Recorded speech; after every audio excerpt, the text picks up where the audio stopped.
we have to talk about the odds in the AFC North. Now, before the season started, there was a pretty clear pecking order according to Las Vegas. And very who was clear. favored to win the AFC North? The Bengals and Ravens, a clear 1 and 2. They both had plus 200 odds. Steve, you can take the graphic full.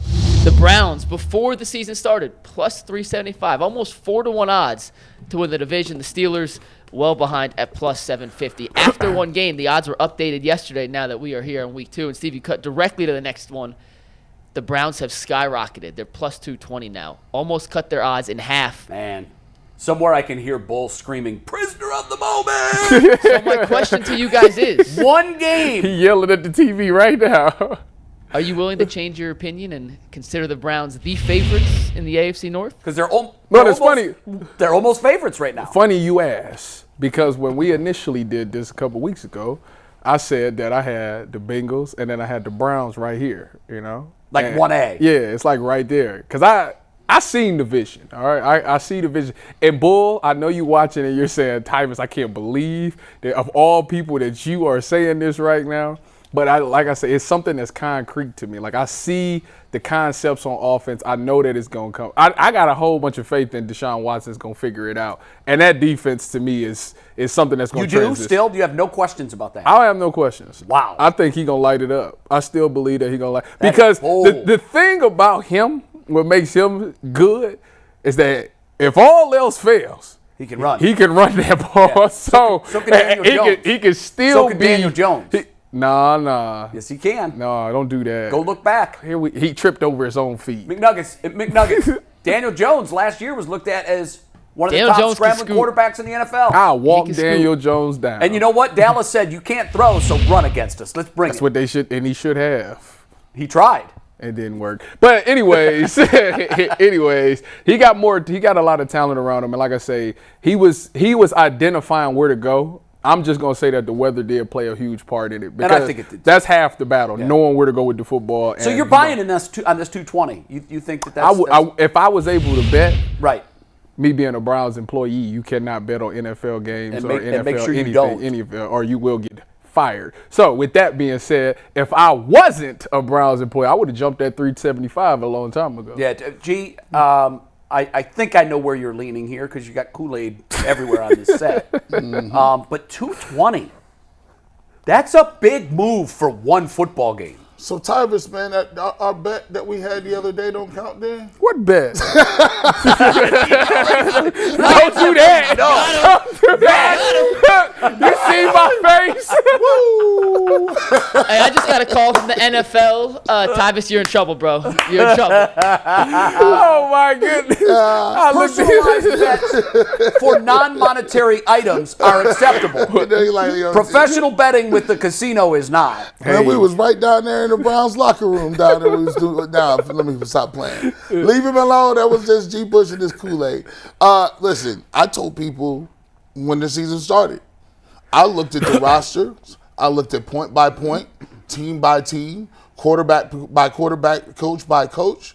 And I felt like the Ravens, the Bengals, and the Steelers were all Ravens, Bengals, and Browns all had just about the same level of, I would say, talent on their roster. You did say that. I said, but I said the team with the highest upside is the Browns because we've been playing with quarterbacks that can't give us anything. We only need Deshaun Watson to throw the cape on once in a while. The truth is they're good enough to win games if he plays average or above average or good. Now, if you want to get to the Super Bowl and you want to play good tough teams, he's going to have to put that cape on and do what he's going to need to do. But that's down the line, and I think he's going to work himself back into that. Actually, I'll have him throwing for much more yards against the Steelers this week if there is no rain and no different weather. He better. But for me, I just look at 150. I look at these rosters, and I say to myself, why is it that y'all thought these other dudes was that good anyway? I like the Bengals receivers, but I told Bull I'm downgrading Tyler Boyd. I'm going to stop mentioning his name up there. People be getting rich off name association. We talked about it. You say Jalen Ramsey, everybody, oh my goodness, don't throw over there. But in reality, yes, throw at him. Like, that's the reality of it. These guys got more name brand recognition. T. Higgins didn't catch no footballs. 8 targets. 0 targets. No, 8 targets, 0 catches. Well, 0 catches. Yeah. He might That's ridiculous right there. Would have played. And he's basically in a contract. Contract year for sure. And they not paying him. So. And they say, let him continue to walk. I go over to the other end of the spectrum. J.K. Dobbins is hurt again. Odell Beckham Jr. had about 20 yards or something crazy. And Lamar Jackson is still looking like a quarterback that just pulls the screen down after his first read. I'm looking at the division. Is it talented? Yes. But I'm going to keep it real. Don't let the Browns mess around and beat the Steelers and then come back here and catch the Ravens because they behind the 8 ball there. They go up 3-0 in the division. And that. If they, because the week 4 game is Baltimore. Yeah. And I know that we're getting way ahead of ourselves here. But I said before the season started, imagine if this team starts 2-0. Now I'll say this, because when you look at the schedule, there's nobody on the schedule that should scare them. Mm-hmm. Well, we if said that they do start 4-0, it's actually like 6-0, and here's why. They're halfway done with divisional games, and they can do no worse than 500. Yep. Yeah. And if they get to 4-0 and 3-0 in the division, that hill gets a lot steeper for Cincinnati, Pittsburgh, and Baltimore. Yeah. I will say this. Normally, Vegas doesn't do this. Vegas does not overreact. They've got a lot of people that are crunching a lot of numbers and watching a lot of football. And when they set their lines, a lot of times you have to look and say, oh, this is a sucker bet. This is a sucker. They want me to take this bet. I'm not sure that's what's going on here. I would not have moved them this much. First of all, I wouldn't have had them that far behind the Ravens and the Bengals. That's true, yeah, when the season started. I would have had it more like 200, 275. I agree. Because I know what that defense is now, and I believe in Jim Schwartz. So I fully expected this defense to come out and be a top 5 defense. Hasn't he made everywhere he's went, he's changed. Everywhere he's gone, the defense has immediately improved. Yeah. Dramatically improved. So I had them 275.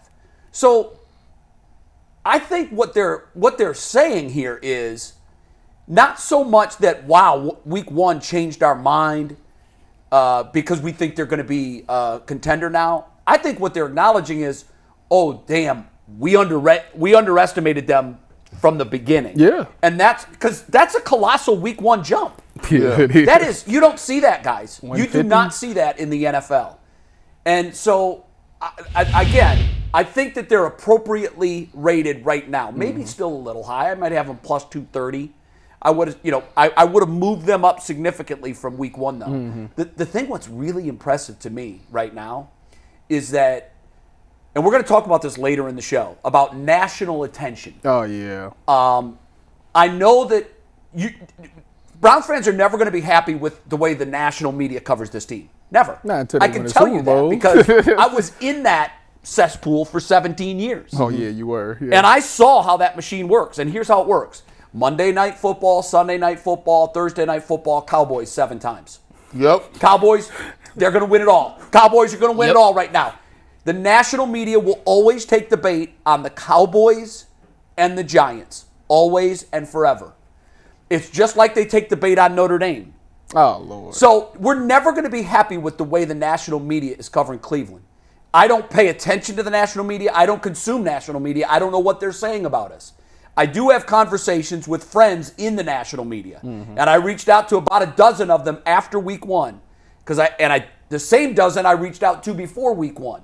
What do you think? Well, you see what I sent. And what I was hearing was they're mid. Yeah. They're mid. They're at 9-8, 8-9. They'll be out of the playoffs. And everybody in the national media says Deshaun Watson's not him. Everybody. So after the week 1 win, I reached out to those same 10 or 12 people. And I got a lot of surprising answers. So they're buying in too. They might not be talking about it yet on their platforms. Yeah. But everybody to a man said, they've got my attention. Oh, yeah. It's like a political thing. Behind the doors, when you're running a campaign and you're trying to figure out why your polling numbers are so low, you might have a message that you're saying now. You go back with your team and say, our polling on this specific issue on taxes is terrible. Right. We need to change the message. We need to change the messaging on this. So here's how we go about doing it. Now, with Deshaun Watson, the narrative was hopefully you won't got to deal with them in the Browns. They're like, well, listen, now they're behind the scenes like, they're a little too good to not be talking about.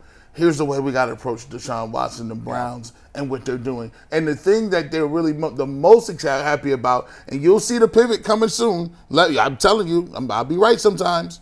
The pivot will be, Deshaun Watson gets most of the attention, and they got Nick Chubb on the offensive side of the ball. But what really makes the Cleveland Browns go is this defense. Well, I don't think that message would be wrong. It wouldn't, but it's an easy one. That's the next right pivot. now, they didn't win week 1 because of Deshaun. No. They won week 1 because of the defense, Nick Chubb, and Deshaun certainly played a role in that. Well, but what we need to see from number 4 is he's the reason we can win games. Well, you remember, and we will see that. Yeah. Do you remember last year when coming into the season, I said there's this thing called the plan to win. Right. And on the plan to win, the 3 things at the top is play great defense, run the ball, and take care and get the ball back. Yeah, don't turn it over. And don't turn it over and create win the turnover margin. They did all 3, except the turnovers. He threw 1 pick and a fumble. No, they had 2 turnovers. Yeah, they had a fumble. Cincinnati had none. So I'll tell you this: you can look long and hard. You are not going to find many instances in the NFL going back 2 decades where a team was -2 in the turnover margin and won by 3 touchdowns. Yeah, yeah. That tells you how dominant that team was. That's a fact. Mikey. We got Leroy coming up in a sec, so I don't want to dive too far into the national coverage. We will get to that in a sec. But back to the playoff odds. The Bengals play the Ravens in week 2. Right. That is a head-to-head matchup at Paycor Stadium in Cincinnati. Yep. The Browns play the Steelers. That is 2 AFC North divisional battles. Let's predict the future here on Tuesday. What do you think those odds look like?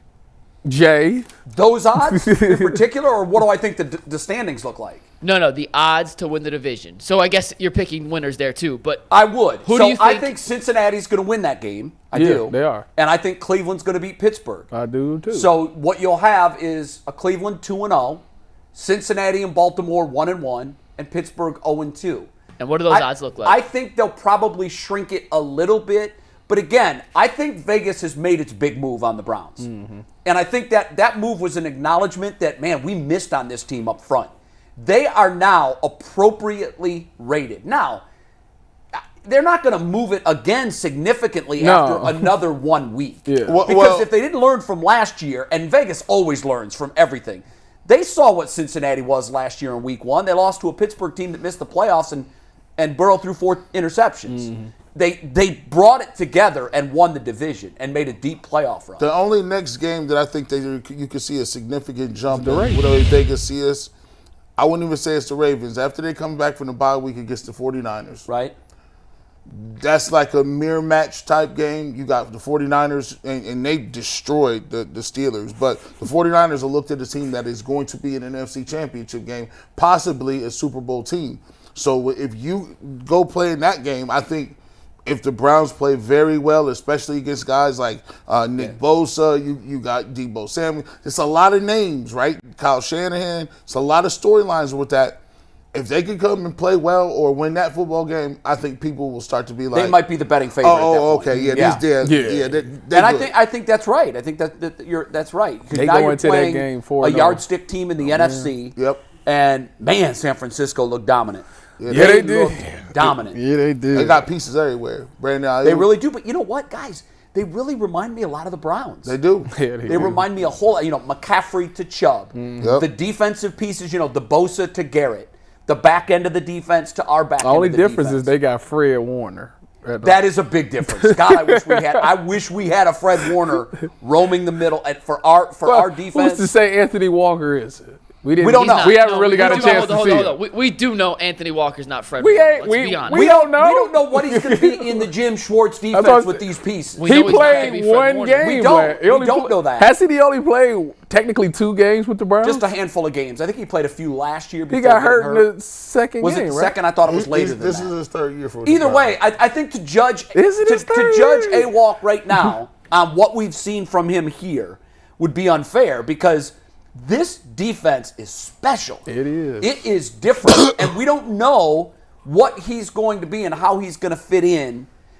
To ask him to think he's going to be that player that's a huge leap. But I think he can be a very effective player in this. Yeah, I'm not saying he's going to be Fred Warner. No, that's not. Just Yeah, be that's someone who cleans things up. That's all pro Fred. That's my boy, all pro Fred. Yeah, no, but that's my not going point to happen. is, if you compare these rosters, there's a lot of similarities up and down the board. Now, you might say, well, quarterback, you got to give the edge to Deshaun Watson. If you just judge it on the recent sample size, Brock Purdy ain't lost. Brock Purdy is doing his thing. He has never lost a game that he played for. That he finished. Yeah. Think about that. Mr. Irrelevant. That's crazy. I did a national podcast last night, and I made this point, and I'm glad that we got to that because I wanted to bring it up, and I know it's Niners, and then we'll move on.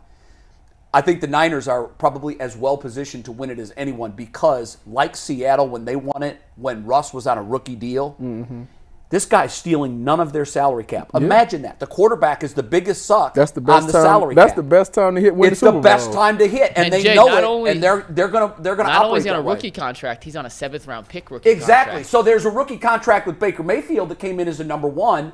It wasn't a $30 million deal, but it was a big chunk of money. This guy's Mr. Irrelevant. He's playing for league minimum. It's insane. If San Francisco doesn't strike right now while they got him on a rookie contract, because in 2 years, he's going to make money. Jay Brock has Purdy's gonna cracked make the money. code. Draft a franchise quarterback with the last pick in the NFL draft. That's not all the money. That's to not sign gonna whoever happen. else Or he just wants. in the later rounds.